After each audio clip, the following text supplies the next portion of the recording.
Good morning, Crystal Palace. Good morning, Crystal Palace. And welcome to the Upper Norwood Library Hub's Library Lunch. My name's Galina.Rin. I have been standing in for Eleanor, who went away and left us because she loves other people more than she loved us. No, that's not true. People needed her more than we did, and she went off volunteering. You can, before we get into that, you can see that I have one camera. I only have one camera. It's a pretty crappy one. But it's because we did a whole thing at the library last night.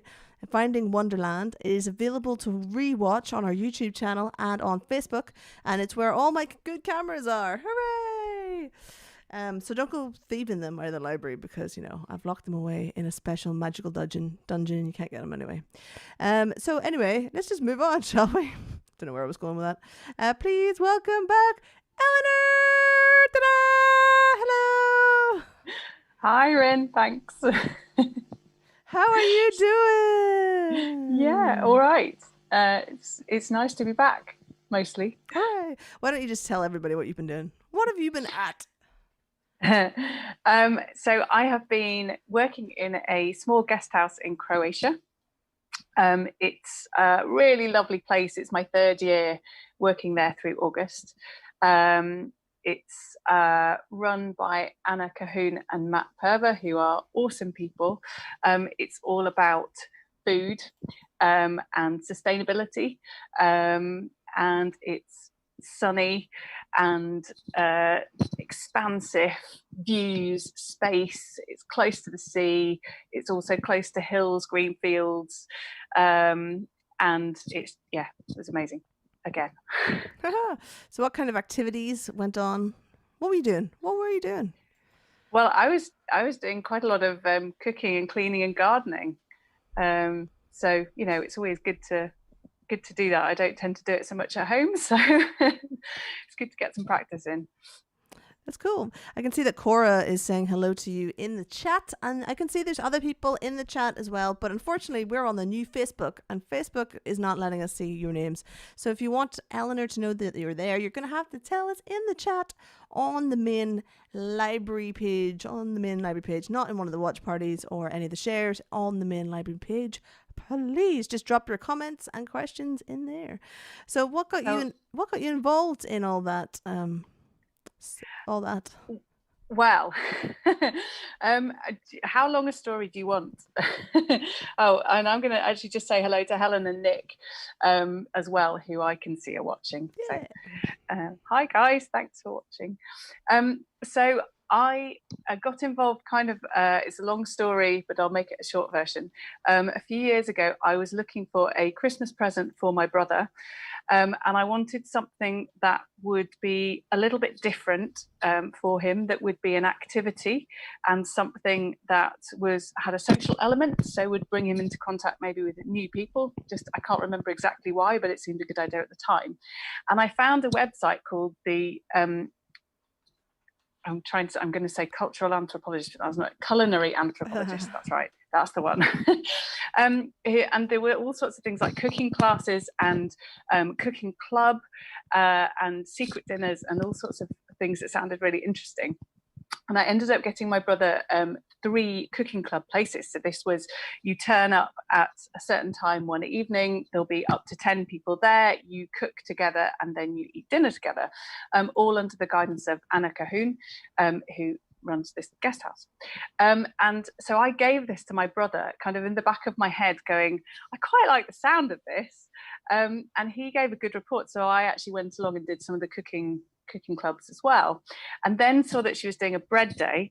So I went and did the bread day because that's something I quite like the idea of doing. And that was about 5 years ago, I think now. And I've been making sourdough bread pretty much every week ever since. Amazing. Yeah. And so I think actually even at the bread day, Anna basically said, this is the last one for an indefinite length of time because I'm moving with my husband to Croatia to start a guest house. And I kind of went, okay.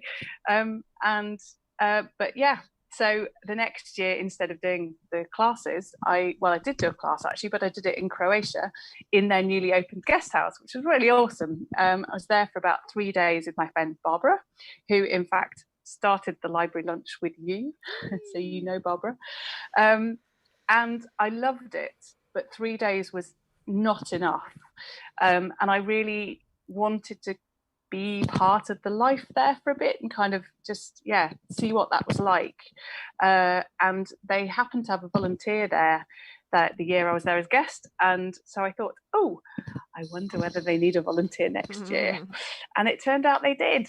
So so I went. It was an awesome break. August is quite a difficult month, I think, for me and probably a lot of other musicians, because it tends to be incredibly quiet. The teaching stops, the performance stops, and your friends are often still working. So I don't know, do you find this, Rin, as well? Do you have this problem with August? I used to, because I work when I let me get this camera on.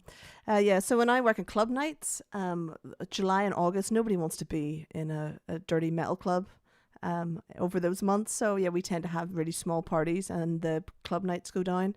So it's all in prep for Halloween, when they all kind of take off again in a massive big way. So July and August is a terrible time for musicians and generally people who have to work in sweaty clubs. But of course that doesn't really matter right now, does it? Because nobody's working in a sweaty club right now. True. I'm just showing photos of your Awesome. Is it pasta making? Is it? Look at that. Yeah, it is. So that's me making pasta for a guest dinner. So we unfortunately couldn't do any cooking classes this year because the kitchen is too small to be able to do it safely. But we did manage to do the guest dinners slightly differently from normal. So usually everything is sort of communal. So we have one big table that everybody sits at for breakfast and for any of the dinners we do. And it's really nice kind of sociable atmosphere. And this year, obviously, we couldn't do that. So we had to have separate tables for each set of guests. But actually, it was still really lovely. It worked very, very well. But yes, that was me making pasta for a guest dinner, a new kind of pasta that I'd never made. So I've made pasta dough before, I think, or possibly I've helped at a cooking class where it was being made. So I'd sort of done that before. But this was a slightly different one from normal in terms of instead of having rolled out the dough through the pasta machine, which I think you showed, I had to kind of fold up the dough and then cut it. So you get very, very long strips that are not entirely even. It's very interesting. I'll definitely be trying it at home at some point, although I don't have a pasta machine, so it might take me quite a long time to roll it out by hand. Well, you know who does have a pasta machine? The Library of Things, I suspect. Yeah. Yes, that's a good point. Sorry, continue. Maybe I need a weekend making pasta. That's a very good point. The Library of Things actually have, they've increased their amount of stuff, haven't they? Just while we're talking about that, I'll give them a plug. I think they've increased the number of things that they are now offering on their delivery service. So if anybody else is feeling the need to make pasta or ice cream, because actually I made that a couple of months ago as well with Elsa, the ice cream maker. I'm going to say hello to Gaynell as well, who's now watching. Hi, Gaynell. Can't wait to see you guys in person at some point. Gaynell has been holding this show up single-handedly since you've been gone. She comments on everything. Well done, love. Amazing. Making us all feel nice and happy about doing the show. Thank you. So we saw some of the photos of the countryside that you've got there. Yeah, so I think I sent you some photos of the house and kind of the view from the house, and things like the breakfast tables and stuff. And then there was a few views of the nearby town, which is Novigrad. So where I was in Istria, which is North Croatia. It's just underneath Italy and Slovenia, so it's really close to the border. It's about maybe an hour from those borders. And where I actually was at Balara 60 is about 15 minutes drive from Novigrad, the nearest big town. It's not actually that big, but the nearest town, which is right on the sea. So you can literally walk into the sea from kind of 30 seconds away from the town, which is incredible. There's a wall around the town and then just a bit of rock, and from the rock you just jump in. It's really cool. So there's some pictures of that, and they also have kind of cafes and bars and stuff. And as much as it was obviously quieter than normal this time of year, kind of what was nice about that was that you could always get a table right by the sea. So we got to make use of all the amazing views and just jumping in the sea lots. That's super cute. None of us. Oh, my camera's gone off. Oh, well, you just get a picture of my face. I am here. Oh, there we go. We were back on again. So you got a nice holiday. So are you ready to come back to work? Are you ready? I'm gonna take slight exception to the word holiday because honestly, it was pretty hard work. I did definitely get time off, which I'm very, very grateful for. So I did get several Sundays just kind of sitting on the rock in the sunshine with my feet in the sea. But in between times, it was incredibly hard work as well. But it was different work, and this is actually the main thing that I find useful about it. It's physical, it's active. To be honest, just even living in a house where there were 3 flights of stairs that I was running up and down all the time was really, really useful. After 5 months of sitting still in one room, it was just amazing to kind of run up and down stairs and be that active. So it's definitely a change is as good as a rest rather than a holiday. But I always come back feeling better. So hopefully I'm ready to get back into things because there seems to be quite a lot going on, as always. There's so much going on. It's just crackers how much stuff is happening. What are you planning to do then? Come on, spill the beans. Okay, well, I have loads of things to tell you about briefly, but I suppose the first thing I should say, since this is the Library Hub, is that I am restarting interviews for All Alone Together tomorrow. In fact, I think I have 4 people lined up this week. So that's really cool. Yeah. So anybody who's watching, if you haven't jumped in to be part of All Alone Together yet, please do. This is our Arts Council funded project to look at the impact of COVID-19 on our community. There is a very short survey on the website where if you just want to kind of give your input in a very fast way that is not too personal, that's great. There's literally about 4 questions. There's also the option to tick if you'd like to be interviewed or if you're happy to be interviewed, in which case I would love to chat to you. They take about an hour. They're usually over Zoom, but I can do phone as well. And they are currently being turned, the ones I've already done are currently being turned into a podcast at the moment so that we can hear members of our own community telling their kind of experiences of COVID-19 and lockdown in their own words, in their own voices, which I think is so cool. And lots of people have kind of said, I don't really have anything particularly impressive to say, and it doesn't matter. I'm actually really interested in just the tiny little details because they're fascinating, and things that we'll probably forget, so just for example, something that I've noticed for myself, 2 slightly, well, one not so weird thing, which is that I've got backache for the first time in my life, which actually isn't a surprise. I've been sitting still for 5 months, and it's kicked me into trying to be a bit more careful, I guess, look after myself a bit better, which is no bad thing. So if I can get into the habit of doing yoga every day, I think that's a good thing. And the second thing is that my teeth are whiter. I don't understand how this works, but normally I get really bad staining on my teeth. Within 3 months, I have to go to the hygienist every 3 months to take away the layer of coffee, basically. And for some reason, it's not that I'm drinking less coffee, I'm drinking more black coffee. Anyway, I actually think silly things that seem like silly little details are actually really interesting. So please do give us a shout, be part of All Alone Together. The more of you, the better.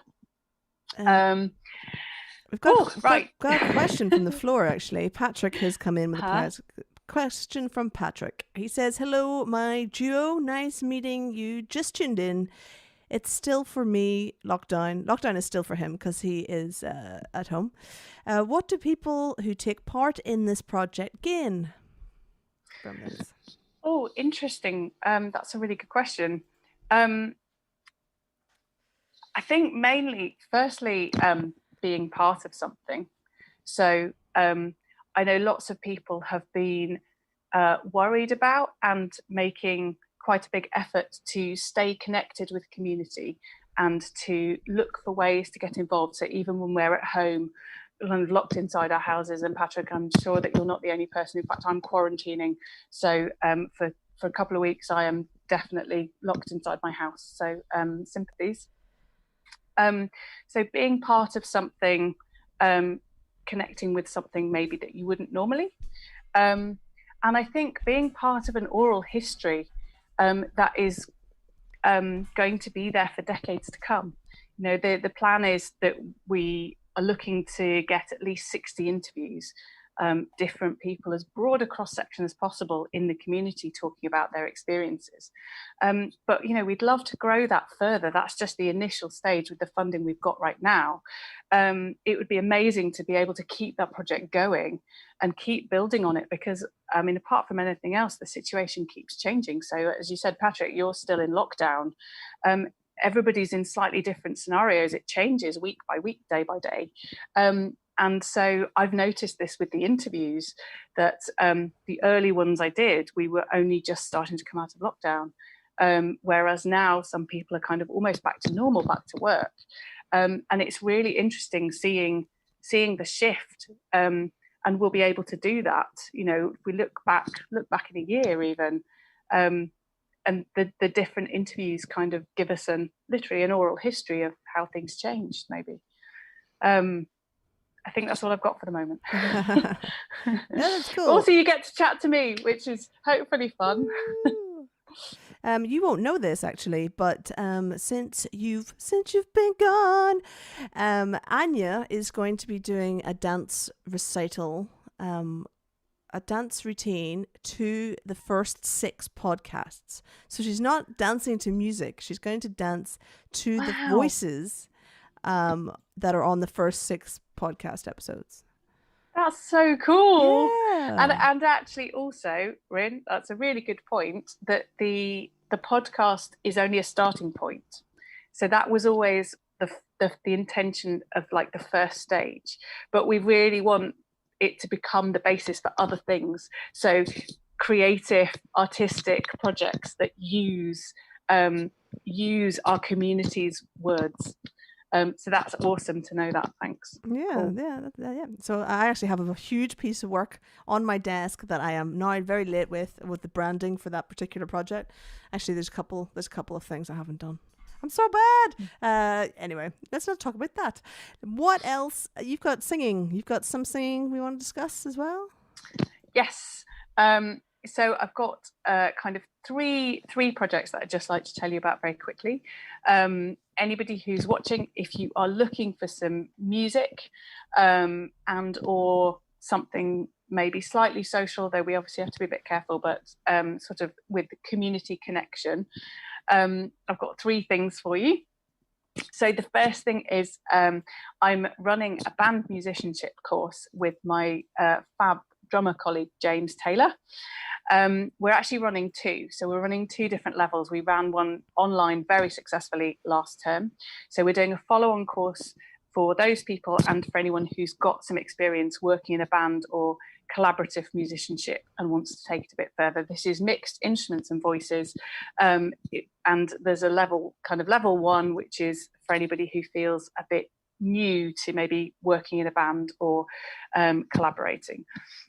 So these are via my website, which is www.eleanorrustall.co.uk/take-part. There's an early bird discount price available till the end of the week, which is band 1 early bird or band 2 early bird, and the details of that are actually on the website. If you have any questions, give me a shout. It's aims to be fun, to be collaborative, and to be working online in a collaborative way. Though the level 2 one, we are hoping we might be able to do an in-person recording session at the end. That obviously depends a little bit on how things go, but it's a 6-week course that is primarily online, but also things like we have a WhatsApp group that we set up so people can be sharing ideas, recording little bits and kind of adding on to each other's things. And I know that we've actually got, thank you, Cora's just said band course is highly recommended. So Cora actually took part last term along with her husband Mike, and they were awesome core part of that. So we're looking forward to having you back, Cora. Thank you. So that's the first thing. The second thing is that Palace A Cappella Choir, whom several members are watching, are still very much going strong. So last term was all online.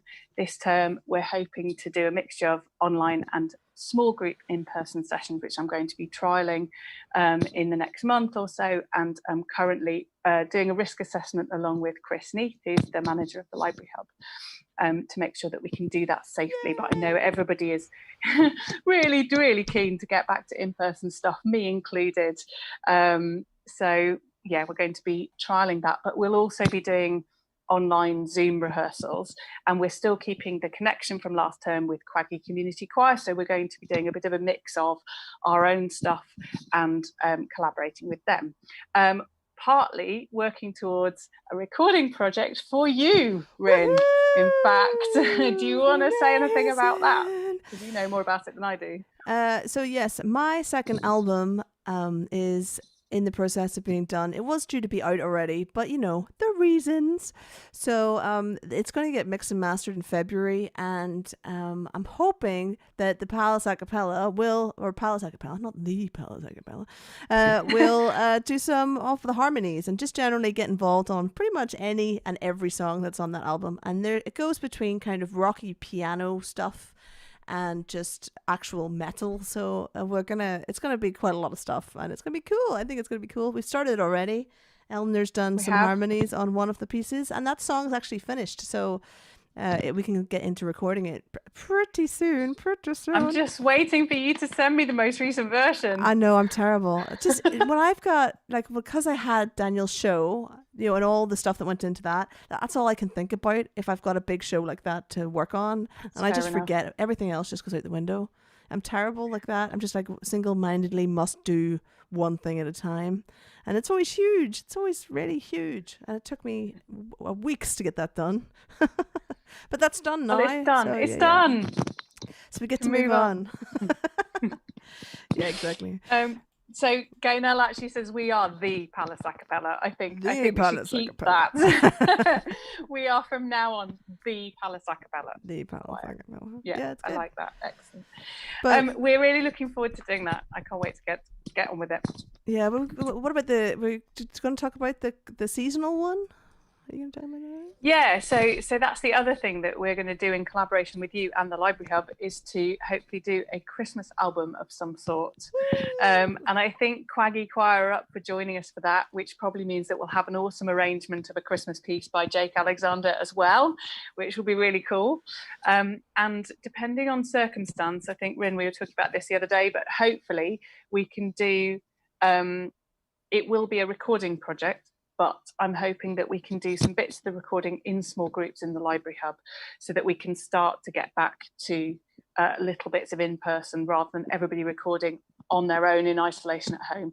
So this obviously very much depends on the circumstance, on how things progress, and on safety considerations, which we're still looking into. But that is my hope for Christmas. We're definitely doing some sort of Christmas recording, and we'll add in small group in-person elements as and where we can.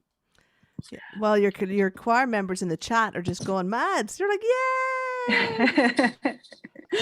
Yeah, happy times. I know that it's been really hard.